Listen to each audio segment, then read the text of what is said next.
আমার জান আসলে এটা একটি ছবির শুটিং ছিল। তো আমি সেই শুটিং এর একটু পাশ কাটিয়ে ভিতরে ঢুকলাম। ভিতরে ঢুকে দেখি যে চিত্রনায়ক রিয়াজ কাটতেছিল পেঁয়াজ। তো এই পেঁয়াজ কাটার যে একটা ঝাঁজ আছে, ঝাঁজ চোখে ডলতে ডলতে একটু আগে বাড়লাম। তো একটু আগে বেড়ে দেখি যে একটা খেলার ছোট্ট একটা খেলার মাঠ। তো হাতে নিয়ে ফুটবল দাঁড়িয়ে ছিল ডিপ জল। তো এই ডিপ জলকে একটু কাটা। তো আমি যাচ্ছি, তো ঠিক সেই সময় একটা লোক দৌড়ায় বলতেছে, ভাই আমারে বাঁচান, ভাই আমারে বাঁচান। আমি আরে আপনি না জাহিদ হাসান? কহ ভাই আমি জাহিদ হাসান, আমারে বাঁচান।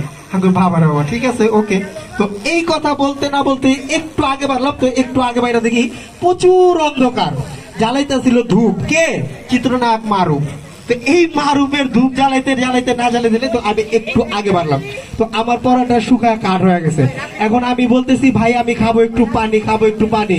তো আমাকে ফাইট করে দেখি কি পিছে তাকায় দেখি চিত্রনায়ক ওমর সানি। আমি তোরে খাওয়াবো পানি।